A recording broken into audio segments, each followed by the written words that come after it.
श्रीमद् भागवत महापुराण महात्म्य तीसरा अध्याय भक्ति के कष्ट की निवृत्ति। नारद जी कहते हैं, अब मैं भक्ति ज्ञान और वैराग्य को स्थापित करने के लिए प्रयत्न पूर्वक श्री सुखदेव जी के कहे हुए भागवत शास्त्र की कथा द्वारा उज्ज्वल ज्ञान यज्ञ करूँगा। यह यज्ञ मुझे कहाँ करना चाहिए? आप इसके लिए कोई स्थान बता दीजिए। आप लोग वेद के पारगामी हैं, इसलिए मुझे इस शुक शास्त्र की महिमा सुनाइए। यह भी बताइए कि श्रीमद् भागवत की कथा कितने दिनों में सुनानी चाहिए और उसके सुनने की विधि क्या है। सनक आदि बोले, नारद जी, आप बड़े विनीत और विवेकी हैं। सुनिए, हम आपको ये सब बातें बताते हैं। हरिद्वार के पास आनंद नाम का एक घाट है। वहाँ अनेकों ऋषि रहते हैं तथा देवता और सिद्ध लोग भी उसका सेवन करते रहते हैं। भांति भांति के वृक्ष और लताओं के कारण वह बड़ा सघन है और वहाँ बड़ी कोमल नवीन बालू बिछी हुई है। वह घाट बड़ा ही सुरम्य और एकांत प्रदेश में है।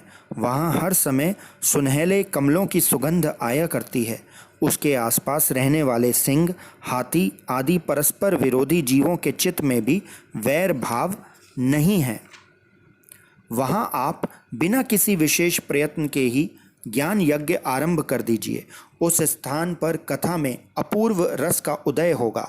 भक्ति भी अपनी आँखों के सामने निर्बल और जराजीर्ण अवस्था में पड़े हुए ज्ञान और वैराग्य को साथ लेकर वहाँ आ जाएगी। क्योंकि जहाँ भी श्रीमद् भागवत की कथा होती है, वहाँ ये भक्ति आदि अपने आप पहुँच जाते हैं। वहाँ कानों में कथा के शब्द पढ़ने से ये तीनों तरुण हो जाएंगे।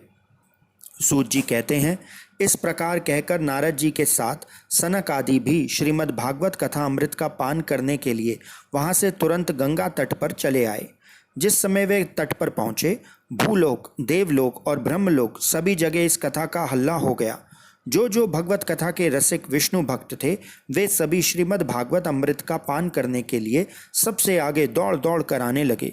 भृगु, वशिष्ठ, च्यवन, गौतम, मेघातिथि, देवल, देवरात, परशुराम, विश्वामित्र, शाकल, मार्कंडेय, दत्तात्रेय, पिपललाद, योगेश्वर, व्यास और पराशर, छायाशुक, जाजली और जहू आदि सभी प्रधान मुनिगण अपने अपने पुत्र, शिष्य और स्त्रियों समेत बड़े प्रेम से वहां आए।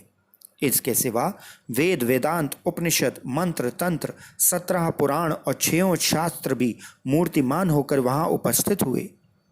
गंगा आदि नदियां, पुष्कर आदि सरोवर, कुरुक्षेत्र आदि समस्त क्षेत्र, सारी दिशाएं, दंडक आदि वन, हिमालय आदि पर्वत तथा देव, गंधर्व और दानव आदि सभी कथा सुनने चले आए। जो लोग अपने गौरव के कारण नहीं आए, महर्षि भृगु उन्हें समझा बुझा कर ले आए। तब कथा सुनाने के लिए दीक्षित होकर श्री कृष्ण परायण सनक आदि नारद जी के दिए हुए श्रेष्ठ आसन पर विराजमान हुए। उस समय सभी श्रोताओं ने उनकी वंदना की। श्रोताओं में वैष्णव, विरक्त, सन्यासी और ब्रह्मचारी लोग आगे बैठे और उन सबके आगे नारद जी विराजमान हुए। एक और ऋषिगण और एक और देवता, एक और वेद और उपनिषद आदि तथा एक और तीर्थ बैठे और दूसरी ओर स्त्रियां बैठी। उस समय सब ओर जय जयकार, नमस्कार और शंखों का शब्द होने लगा और अबीर, गुलाल, खील एवं फूलों की खूब वर्षा होने लगी। कोई कोई देव श्रेष्ठ तो विमानों पर चढ़कर वहां बैठे हुए सब लोगों पर कल्प वृक्ष के पुष्पों की वर्षा करने लगे। सूत जी कहते हैं, इस प्रकार पूजा समाप्त होने पर जब सब लोग एकाग्रचित्त हो गए, तब सनक आदि ऋषि महात्मा नारद को श्रीमद् भागवत का महात्म्य स्पष्ट करके सुनाने लगे। सनक आदि ने कहा, अब हम आपको इस भागवत शास्त्र की महिमा सुनाते हैं। इसके श्रवण मात्र से मुक्ति हाथ लग जाती है। श्रीमद् भागवत की कथा का सदा सर्वदा सेवन आस्वादन करना चाहिए। इसके श्रवण मात्र से श्री हरि हृदय में आ विराजते हैं। इस ग्रंथ में 18,000 श्लोक और 12 स्कंध हैं तथा श्री सुखदेव और राजा परीक्षित का संवाद है। आप यह भागवत शास्त्र ध्यान देकर सुनिए। ये जीव तभी तक अज्ञानवश संसार चक्र में भटकता है जब तक क्षण भर के लिए भी कानों में इस शुक शास्त्र की कथा नहीं पड़ती। बहुत से शास्त्र और पुराण सुनने से क्या लाभ है? इससे तो व्यर्थ का भ्रम बढ़ता है। मुक्ति देने के लिए तो एकमात्र भागवत शास्त्र ही गरज रहा है। जिस घर में नित्य प्रति श्रीमद् भागवत की कथा होती है, वह तीर्थ रूप हो जाता है और जो लोग उसमें रहते हैं उनके सारे पाप नष्ट हो जाते हैं। हजारों अश्वमेध और सैकड़ों वाजपेयी यज्ञ इस शुक शास्त्र की कथा का 16वां अंश भी नहीं हो सकते। तपोधनों, जब तक लोग अच्छी तरह श्रीमद् भागवत का श्रवण नहीं करते तभी तक उनके शरीर में पाप निवास करते हैं। फल की दृष्टि से इस शुक शास्त्र की समता गंगा, गया, काशी, पुष्कर या प्रयाग कोई तीर्थ भी नहीं कर सकता। यदि आपको परम गति की इच्छा है तो आपने अपने मुख से ही श्रीमद् भागवत की आधे अथवा चौथाई श्लोक का भी नित्य नियम पूर्वक पाठ कीजिए। ओमकार, गायत्री, पुरुष सूक्त, तीनों वेद, श्रीमद् भागवत, ओम नमो भगवते वासुदेवाय, ये द्वादशाक्षर मंत्र, 12 मूर्ति वाले सूर्य भगवान, प्रयाग, संवत स्वरूप काल, ब्राह्मण, अग्निहोत्र, गौ, द्वादशी तिथि, तुलसी, वसंत ऋतु और भगवान पुरुषोत्तम, इन सब में बुद्धिमान लोग वस्तुतः कोई अंतर नहीं मानते। जो पुरुष अहर्निश अर्थ सहित श्रीमद् भागवत शास्त्र का पाठ करता है उसके करोड़ों जन्मों का पाप नष्ट हो जाता है, इसमें तनिक भी संदेह नहीं है। जो पुरुष नित्य प्रति भागवत का आधा या चौथाई श्लोक भी पढ़ता है उसे राजसूय और अश्वमेध यज्ञों का फल मिलता है। नित्य भागवत का पाठ करना, भगवान का चिंतन करना, तुलसी को सींचना और गौओं की सेवा करना, ये चारों समान हैं। जो पुरुष अंत समय में श्रीमद् भागवत का वाक्य सुन लेता है उस पर प्रसन्न होकर भगवान उसे बैकुंठ धाम देते हैं। जो पुरुष इसे सोने के सिंहासन पर रखकर विष्णु भक्त को दान करता है वह अवश्य ही भगवान का सायुज्य प्राप्त करता है। जिस दुष्ट ने अपनी सारी आयु में चित्त को एकाग्र करके श्रीमद् भागवत अमृत का थोड़ा सा भी रस स्वादन नहीं किया उसने तो अपना सारा जन्म चांडाल और गधे के समान ही व्यर्थ गवा दिया। वह तो अपनी माता को प्रसव पीड़ा पहुंचाने के लिए ही उत्पन्न हुआ। जिसने इस शुक शास्त्र से थोड़े से भी वचन नहीं सुने वह पापात्मा तो जीता हुआ ही मुर्दे के समान है। पृथ्वी के भार स्वरूप उस पशु तुल्य मनुष्य को धिक्कार है। यों स्वर्ग लोक में देवताओं में भी प्रधान इंद्र आदि कहा करते हैं। संसार में श्रीमद् भागवत की कथा का मिलना अवश्य ही कठिन है। जब करोड़ों जन्मों का पुण्य होता है तभी इसकी प्राप्ति होती है। नारद जी, आप बड़े ही बुद्धिमान और योग निधि हैं। आप प्रयत्न पूर्वक कथा का श्रवण कीजिए। इसे सुनने के लिए दिनों का कोई नियम नहीं है। इसे तो सर्वदा ही सुनना अच्छा है। इसे सत्य भाषण और ब्रह्मचर्य पालन पूर्वक सर्वदा ही सुनना श्रेष्ठ माना गया है, किंतु कलयुग में ऐसा होना कठिन है। इसलिए इसकी शुकदेव जी ने जो विशेष विधि बताई है वह जान लीजिए। कलयुग में बहुत दिनों तक चित्त की वृत्तियों को वश में रखना, नियमों में बंधे रहना और किसी पुण्य कार्य के लिए दीक्षित रहना कठिन है। इसलिए सप्ताह श्रवण की विधि है। श्रद्धा पूर्वक कभी भी श्रवण करने से अथवा माघ मास में श्रवण करने से जो फल होता है वही फल श्री शुकदेव जी ने सप्ताह श्रवण में निर्धारित किया है। मन के असंयम, रोगों की बहुलता और आयु की अल्पता के कारण तथा कलयुग में अनेकों दोषों की संभावना ही सप्ताह श्रवण का विधान किया गया है। जो फल तप, योग और समाधि से भी प्राप्त नहीं हो सकता वह सर्वांग रूप से सप्ताह श्रवण से सहज में मिल जाता है। सप्ताह श्रवण यज्ञ से बढ़कर है, व्रत से बढ़कर है, तप से भी कहीं बढ़कर है, तीर्थ सेवन से तो सदा ही बड़ा है, योग से बढ़कर है, यहाँ तक कि ध्यान और ज्ञान से भी बढ़कर है। अजी इसकी विशेषता का कहाँ तक वर्णन करें, ये तो सभी से बढ़ चढ़कर है। शौनक जी ने पूछा, सूत जी, ये तो आपने बड़े आश्चर्य की बात कही। अवश्य ही यह भागवत पुराण योगवेता ब्रह्मा जी के भी आदिकरण श्री नारायण का निरूपण करता है, परंतु यह मोक्ष की प्राप्ति में ज्ञान आदि सभी साधनों का तिरस्कार करके इस युग में उनसे भी कैसे बढ़ गया। सूत जी ने कहा, शौनक जी, जब भगवान श्री कृष्ण इस धरा धाम को छोड़कर अपने नित्य धाम को जाने लगे तब उनके मुखारविंद से एकादश स्कंद का ज्ञान उपदेश सुनकर भी उद्धव जी ने पूछा। उद्धव जी बोले, गोविंद, अब आप तो अपने भक्तों का कार्य करके परम धाम को पधारना चाहते हैं, किंतु मेरे मन में एक बड़ी चिंता है, उसे सुनकर आप मुझे शांत कीजिए। जब घोर कली काल आया ही समझिए, इसलिए संसार में फिर अनेकों दुष्ट प्रकट हो जाएंगे। उनके संसर्ग से जब अनेकों सत्पुरुष भी उग्र प्रकृति के हो जाएंगे तब उनके भार से दबकर यह गौ रूपणी पृथ्वी किसकी शरण में जाएगी? कमल नयन, मुझे तो आपको छोड़कर इसकी रक्षा करने वाला कोई दूसरा नहीं दिखाई देता। इसलिए भक्तवत्सल, आप साधुओं पर कृपा करके यहाँ से मत जाइए। भगवान, आपने निराकार और चिन्मात्र होकर भी भक्तों के लिए ही तो यह सगुण रूप धारण किया है। फिर भला आपका वियोग होने पर वे भक्तजन पृथ्वी पर कैसे रह सकेंगे? निर्गुण उपासना में तो बड़ा कष्ट है, इसलिए कुछ और विचार कीजिए। प्रभास क्षेत्र में उद्धव जी के ये वचन सुनकर भगवान सोचने लगे कि भक्तों के अवलंब के लिए मुझे क्या व्यवस्था करनी चाहिए। शौनक जी, तब भगवान ने अपनी सारी शक्ति भागवत में रख दी। वे अंतर्ध्यान होकर इस भागवत समुद्र में प्रवेश कर गए। इसलिए यह भगवान की साक्षात शब्दमयी मूर्ति है। इसके सेवन, श्रवण, पाठ अथवा दर्शन से ही मनुष्य के सारे पाप नष्ट हो जाते हैं। इसी से इसका सप्ताह श्रवण सबसे बढ़कर माना गया है। और कलयुग में तो अन्य सब साधनों को छोड़कर यही प्रधान धर्म बताया गया है। कलिकाल में यही ऐसा धर्म है जो दुख, दरिद्रता, दुर्भाग्य और पापों की सफाई कर देता है तथा काम, क्रोध आदि शत्रुओं पर विजय दिलाता है। अन्यथा भगवान की इस माया से पीछा छुड़ाना देवताओं के लिए भी कठिन है। मनुष्य तो इसे छोड़ ही कैसे सकते हैं। अतः इनसे छूटने के लिए सप्ताह श्रवण का विधान किया गया है।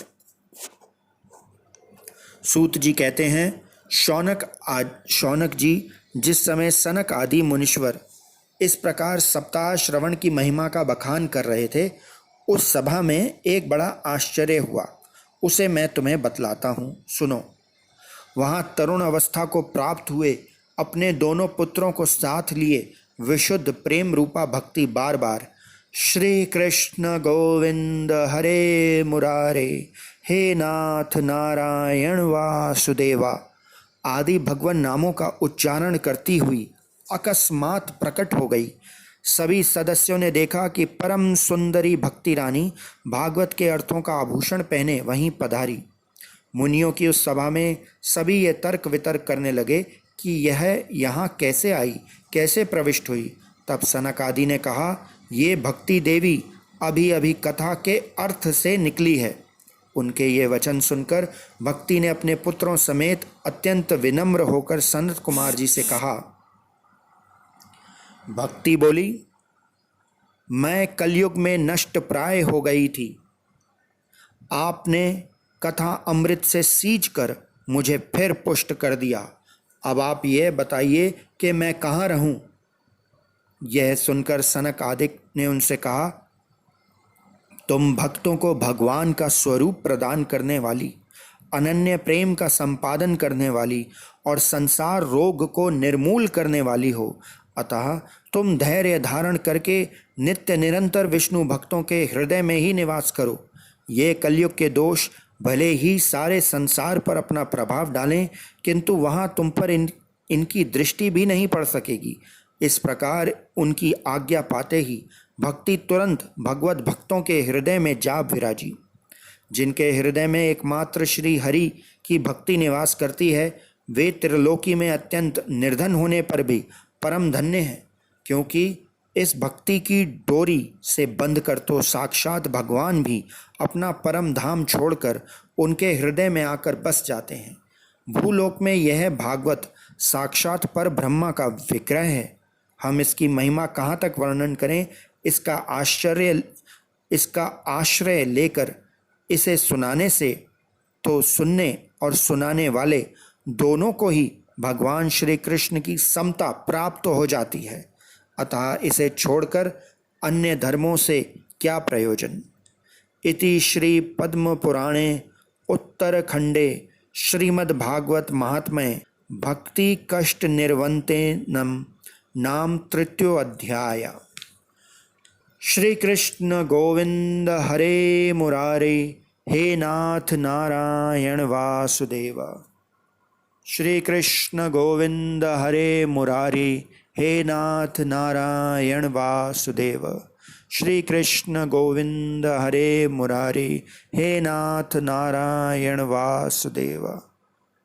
हरे राम राम राम हरे हरे, हरे कृष्ण कृष्ण कृष्ण हरे हरे, हरे राम राम राम हरे हरे, हरे कृष्ण कृष्ण कृष्ण हरे हरे, हरे राम राम राम हरे हरे, हरे कृष्ण कृष्ण कृष्ण हरे हरे। ओम नमो भगवते वासुदेवाय नमः। ओम नमो भगवते वासुदेवाय नमः। ओम नमो भगवते वासुदेवाय नमः। ओम नमो भगवते वासुदेवाय नमः। कृपया चैनल को सब्सक्राइब करें ताकि हम इस प्रकार की वीडियोस बनाने के लिए प्रेरित हों। धन्यवाद। ओम नमो भगवते वासुदेवाय नमः। ओम नमो भगवते वासुदेवाय नमः। श्री कृष्ण गोविंद हरे मुरारी, हे नाथ नारायण वासुदेव। श्री कृष्ण गोविंद हरे मुरारी, हे नाथ नारायण वासुदेव। श्री कृष्ण गोविंद हरे मुरारी, हे नाथ नारायण वासुदेव। श्री कृष्ण गोविंद हरे मुरारी, हे नाथ नारायण वासुदेव। हरे राम राम राम हरे हरे, हरे कृष्ण कृष्ण कृष्ण हरे हरे, हरे राम राम राम हरे हरे, हरे कृष्ण कृष्ण कृष्ण हरे हरे, हरे राम राम राम हरे हरे, हरे कृष्ण कृष्ण कृष्ण हरे हरे, हरे राम राम राम हरे हरे, हरे कृष्ण कृष्ण कृष्ण हरे हरे, हरे राम राम राम हरे हरे, हरे कृष्ण कृष्ण कृष्ण हरे हरे, हरे राम राम राम हरे हरे, हरे कृष्ण कृष्ण कृष्ण हरे हरे, हरे राम राम राम हरे हरे, हरे कृष्ण कृष्ण कृष्ण हरे हरे, हरे राम राम राम हरे हरे, हरे कृष्ण कृष्ण कृष्ण हरे हरे, हरे राम राम राम हरे हरे, हरे कृष्ण कृष्ण कृष्ण हरे हरे। श्री कृष्ण गोविंद हरे मुरारी, हे नाथ नारायण वासुदेवा। ओम नमो भगवते वासुदेवाय नमः। ओम नमो भगवते वासुदेवाय नमः। ओम नमो भगवते वासुदेवाय नमः। ओम नमो भगवते वासुदेवाय नमः। ओम नमो भगवते वासुदेवाय नमः। ओम नमो भगवते वासुदेवाय नमः।